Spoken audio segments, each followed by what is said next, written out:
are so excited to welcome Rhonda McKnight to talk about her latest book, her 28th book, Bitter and Sweet. It is a beautiful family drama, and she is here in conversation with bookstagrammer and friend of M Judson, Karen Talley. So let's give them a round of applause. If you have not read The Thing About Home, you have to read that book. That was my favorite book of 2023. It was on Instagram and on TikTok last year. We talked about The Thing About Home. Everybody that read it loved it. We passed it around. Hey, you got to read this book. It's so warm and so wonderful. So I'm so happy for you that you got to experience. And all of that was surprising. I was scared to death before that book came out. Really? Because again, I had done the same thing. I had been writing romance, and now I had written a women's fiction that was dual timeline with history. Yeah. And I thought, our readers don't want to read this for me. You know, I was back in that same place of being afraid that I had written a book that the people the audience already had would receive. And so now I have to build a new audience, and I'm back in traditional publishing. We published with HarperCollins, and one of the biggest publishers in the world. And so sort of that pressure of, it's one thing to independently publish and you need to make money to pay your bills. It's another thing to be in a relationship with HarperCollins and their expectations in terms of sales. So when the book did well, I felt like it was just what was in my heart about giving people a beautiful, warm story that would make them feel good. I feel like that was rewarded by God, because how does a book explode like that? It's hard for it to happen unless the publisher is really pushing it, and they weren't necessarily doing that. But readers made it happen. So people like you, so everyday people can do it. And so I was going to ask this question leading into Bitter and Sweet. So did the success and the reception of The Thing About Home encourage you to write Bitter and Sweet? No, because Bitter and Sweet was written actually before The Thing About Home came out. So I had to turn in that novel. And so that made everything about Bitter and Sweet very scary. So it was like, oh no, I didn't love that book. Another one. It made Bitter and Sweet so scary. But I got to a point where, so when Thinking About Home came out and people were loving it, I was like, oh damn, are they gonna like my next book? Because literally there are people who held off on reading Bitter and Sweet because they were afraid they weren't going to love it as much. And I'm like, I'm gonna need y'all to read that book. Okay, my publisher sent it out to you, read the book. So, because I felt like I felt like it was a better book. Like just if I had to say, I know they're different, but I felt like this is a better book. I hope the world sees that. And so now people are telling me they see it. It's so good. Yeah. I went through all of the emotions reading Bitter and Sweet. From yelling at the characters, to wanting to hug the characters, to wanting to fight the characters. You took me through every emotion there was. It's so good, Rhonda. It really is. So for those who don't know what Bitter and Sweet is about, could you give them a summary? Sure.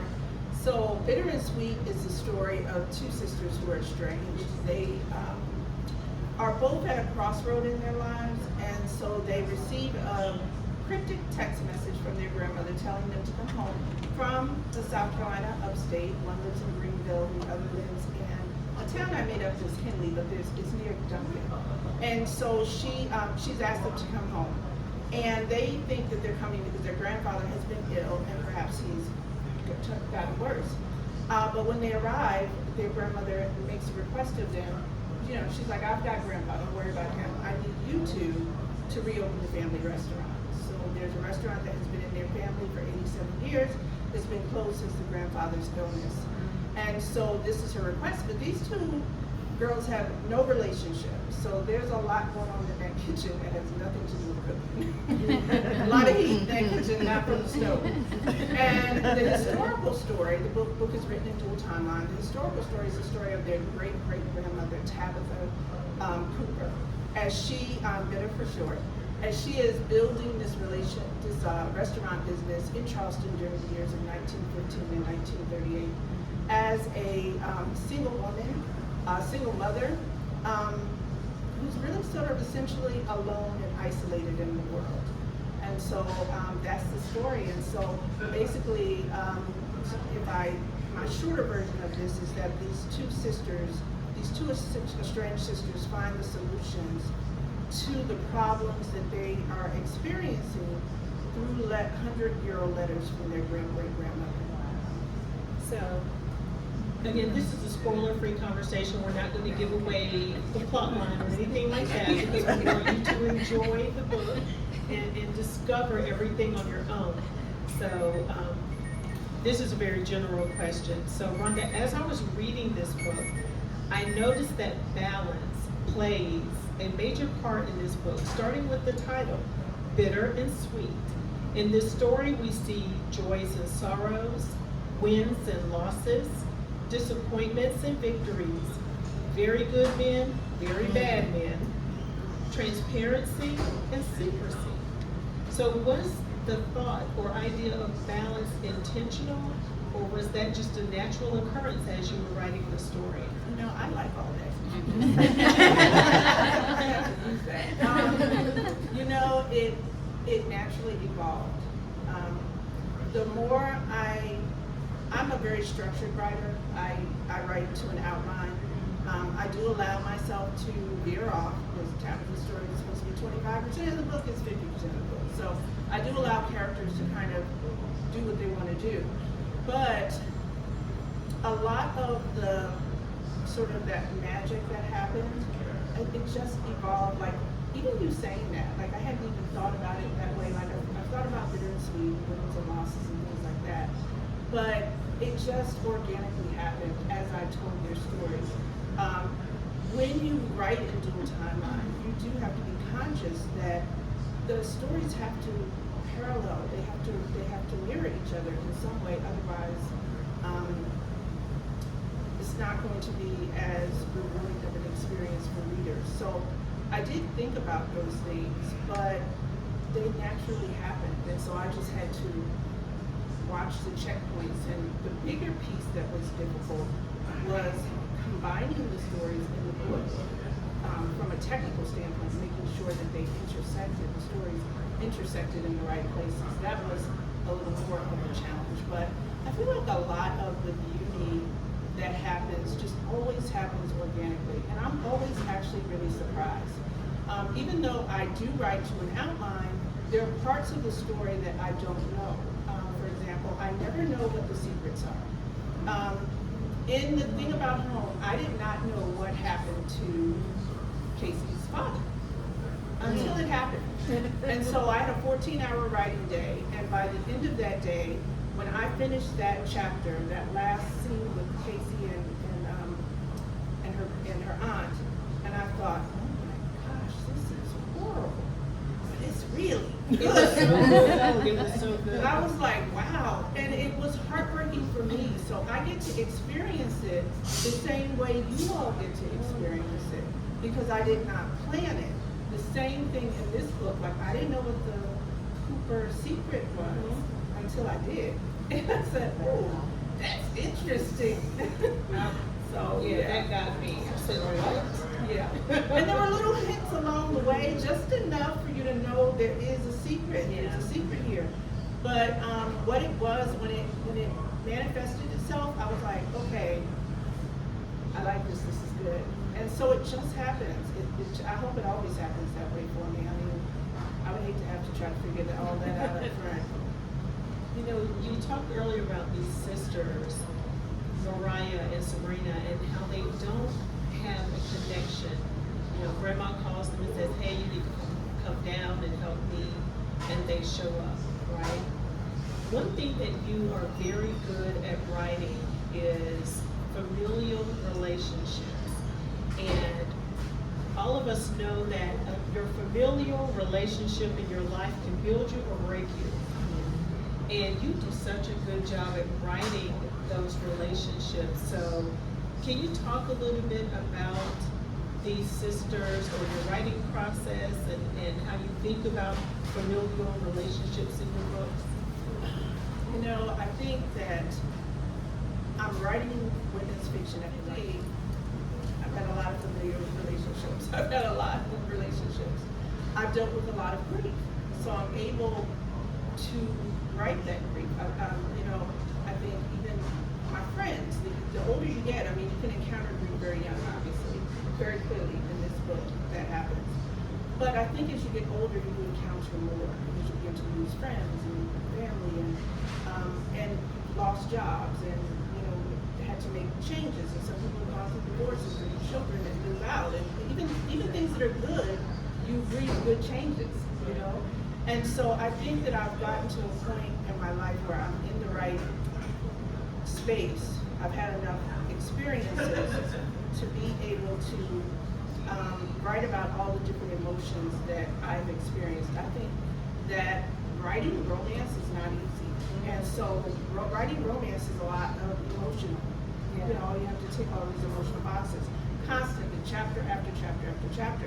And I think that really actually prepared me for writing women's fiction. With respect to Mariah and Sabrina, I've never written sisters fiction. I've only written fiction with sisters who loved each other and got along, for the most part. So this relationship was really a challenge for me. But I love the bickering. I liked getting in there and, the contrast between them. I have a baby sister, I'm not Mariah, but I'm in charge of Mariah. Okay? And so my sister has a tough personality, funny as can be. I love her, but she's kind of hard on the outside. And so I think that, I perhaps brought some of that in, sort of intertwined a little of her personality and a little bit of, well, not really mine, because I'm a sweetheart. So, and I'm not like Sabrina. I'm not. Sabrina was a character. Sabrina is the baby sister, and she's an artist. She's a baker. She's very creative, very sort of. Her older sister calls her a hippie. The book opens, she's living in a van. She's homeless, but she's turned it into a little house. And so that's sort of kind of had a hippie vibe to it, Yeah. And so I just allow the characters to show up how they want to show up. The more you write, one of the things that I tell people, I teach a writing workshop. I have for 11 years, virtually online.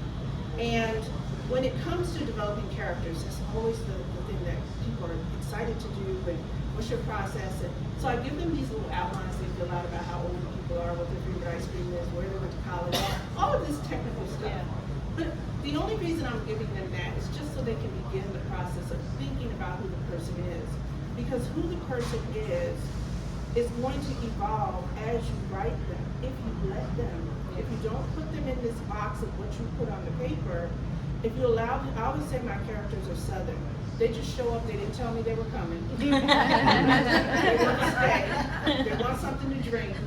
And so if you allow them to just show up and not try to figure out, try to turn them into somebody that they're not, because they take on a life of their own, they really do. And I know that, you probably, if you've been to any other author talks, you hear other authors saying that, our characters are real, like they exist in our head in very real ways. And so I don't think there's really a process other than sitting down, doing the work, and allowing the art to just be what it is without fighting it. That's where you get in trouble when you are trying to make people be a certain thing because I need this chapter here and my deadline is here and I only can write 90, like my books are supposed to be 90,000 words, they're 100. My publisher's like, Lord, can we get a shorter book for you? No. So, just allowing that to happen. And again, I hate to say it that way because I've said it already, the art just happens. I have one last question before we start taking questions from the audience here. So what else do you want people to know about Bitter and Sweet that we haven't already said? Okay, so Bitter and Sweet, what else do I want people to know? That there is, I think it's a book that, just like the thing about home, I feel like it's a book that whatever you're looking for, you'll find.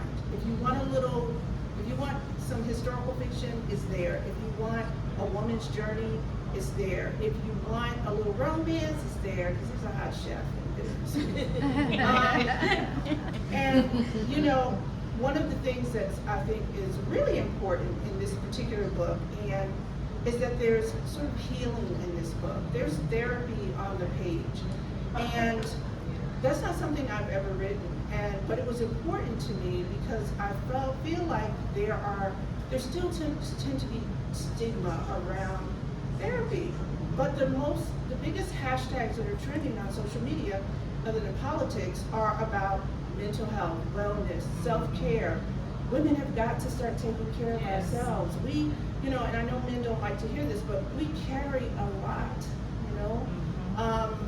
And Mariah is a person, Mariah and Sabrina both need healing. Tabitha needs healing, but each of them find it in a different way. And so there's no one way to do it. It doesn't have to be therapy, but you have to be self-aware enough to know I've got to get to wholeness. And so that's a really important theme in the book. So your women characters are resilient and they're determined. They're strong-minded, and they're also very loving as well. You have to get past that tough shell that sometimes we women have. But I love the characters in this book. You just wrote them so well. And you talk about therapy on the page. I can see that in the thing about home also. yeah, absolutely. Yeah, I think the books have a similar feeling. I think that as women, a lot of the issues that we deal with today are the same ones that we dealt with 100 years ago when Tabitha was walking the streets of Charleston. You know, it's just sort of a new day, different devil, you know what I mean? Same devil, different day. And so it's, so we're always striving to maintain agency over our lives. And so I feel like women's fiction is that genre that makes it okay for women to want more, to, you know, to want more and to see the possibilities for themselves. You know, I had a reader at a book signing a couple of weeks ago. She came in cold, she just happened to be walking in, and you know, she stopped at the table and, you know, asked me what the book was about. And so I said, The Strange Sisters, and, you know, she said, well, you have me in Strange Sisters. She said, I have two sisters and we're not talking to each other. Oh, wow. So she said, maybe I need to find something in here. And I was at ALA in San Diego last weekend, and I had another woman who's the same exact thing. She said the exact same words. Me and my sisters are not talking, we've had court, all of this. Over family land, and maybe I can find something here. People are looking for solutions. You know, of course we read to be entertained, right? We want to be entertained, but I think we also want just a little bit more. If I can find something in here that is helpful for me, that is needful, why not? And so I think that's the power of women's fiction as opposed to just, you know, like fantasy or romance is sort of, you know, there for the escape. Yeah. You get a little bit more in a women's fiction book. Rhonda, thank you so much, everybody.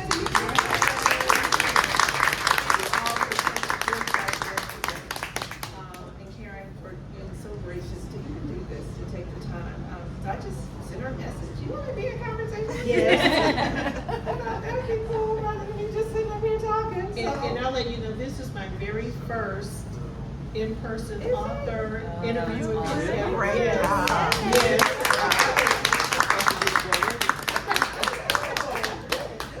You know, I know you've seen me on Instagram all the time, but that's very different because I'm just looking at the camera. And to do it in person, this has been a very rewarding experience for me. And I'm glad it was with you. I'm so glad.